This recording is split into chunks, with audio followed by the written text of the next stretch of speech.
തെന്നിന്ത്യ ആഘോഷിച്ച താരവിവാഹമായിരുന്നു രശ്മിക മന്ദാനയുടെയും വിജയ് ദേവരകൊണ്ടയുടെയും. വിവാഹവേദിയിൽ മാധ്യമങ്ങൾക്ക് വിലക്കുണ്ടായിരുന്നുവെങ്കിലും കഴിഞ്ഞ കുറച്ച് ദിവസങ്ങളായി ന്യൂസ് ചാനലുകളും സോഷ്യൽ മീഡിയയും ഇരുവരുടെയും വിവാഹ വിശേഷങ്ങൾ നിറഞ്ഞു നിൽക്കുകയാണ്. അടുത്ത ബന്ധുക്കളും സുഹൃത്തുക്കളും പങ്കെടുത്ത വിവാഹം വളരെ രാജകീയമായി തന്നെയാണ് നടന്നത്. ഇപ്പോഴിതാ ഇരുവരും വിവാഹത്തിന് ധരിച്ച ആഭരണങ്ങളുടെ വിലയാണ് ആരാധകരെ അമ്പരപ്പിക്കുന്നത്. ഏകദേശം 3 കിലോഗ്രാം ഭാരമുള്ള ആഭരണങ്ങളാണ് ഇരുവരും വിവാഹത്തിന് ധരിച്ചതെന്നാണ് റിപ്പോർട്ടുകൾ. തെലങ്കാനയിലെ കൊക്കാപേട്ടിലുള്ള പ്രശസ്തമായ സ്ട്രീറ്റ് ജ്വല്ലേഴ്സ് ആണ് ഈ അപൂർവ ആഭരണ ശേഖരണങ്ങൾ രൂപകൽപ്പന ചെയ്തത്.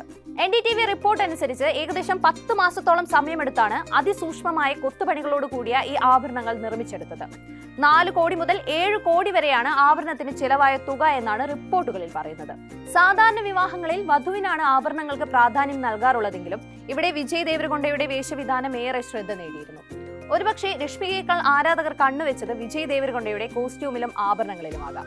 വിവാഹത്തിന് സ്ത്രീകളെ ആഭരണം ധരിക്കാവൂ എന്ന ധാരണ തിരുത്തിയെഴുതുകയായിരുന്നു വിജയ് ദേവരകൊണ്ടയുടെ ആഭരണങ്ങളും വസ്ത്രവും. ക്രിക്കറ്റ് താരം വിരാട് കോഹ്ലിയുടെ പേരിൽ ഉണ്ടായിരുന്ന ഒരു റെക്കോർഡും ഈ താരജോഡികൾ തിരുത്തി എഴുതിയിട്ടുണ്ട്. ഒരു ഇന്ത്യൻ അക്കൗണ്ടിൽ നിന്നുള്ള ഏറ്റവും കൂടുതൽ ലൈക്കുകൾ ലഭിച്ച പോസ്റ്റ് എന്ന റെക്കോർഡാണ് ഇവർ സ്വന്തമാക്കിയിരിക്കുന്നത്.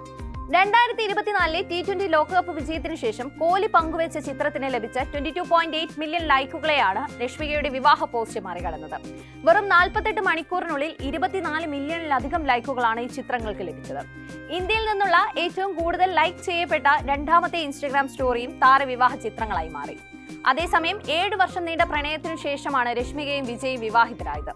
2018 പുറത്തിറങ്ങിയ ഗീതാ ഗോവിന്ദം എന്ന ചിത്രത്തിലാണ് ഇരുവരും ആദ്യമായി അഭിനയിക്കുന്നത്. ചിത്രം വൻ വിജയമായതോടെ ഇരുവരും പ്രേക്ഷകരുടെയും ഇഷ്ട ജോഡികളായി. ഇരുവരും തങ്ങളുടെ പ്രണയം രഹസ്യമായി വെച്ചെങ്കിലും സോഷ്യൽ മീഡിയയിലൂടെയും മറ്റും ഇരുവരെയും കുറിച്ചുള്ള ഗോസിപ്പുകൾ പരക്കുന്നുണ്ടായിരുന്നു. ഉദയപൂരിൽ വെച്ച് തെലുങ്ക് ബ്രാഹ്മണ സമ്പ്രദായ പ്രകാരമായിരുന്നു വിവാഹം. രാജസ്ഥാനിലെ ഉദയപൂരിലുള്ള മെമൻട്രോസ് ബൈ ITZ, ഇഖായ ഉദയപൂർ എന്നീ 5 നക്ഷത്ര ഹോട്ടലുകളിലായിരുന്നു വിവാഹ ചടങ്ങുകൾ നടന്നത്. എന്റെ ഏറ്റവും അടുത്ത സുഹൃത്ത്, ഇനി എന്റെ ഭാര്യ എന്ന കുറിപ്പോടെയാണ് വിജയ് സോഷ്യൽ മീഡിയയിൽ ചിത്രങ്ങൾ പങ്കുവച്ചത്. നിരവധി ആളുകളാണ് ഇരുവരുടെയും ചിത്രങ്ങൾക്ക് താഴെ ആശംസകളുമായി എത്തിയത്.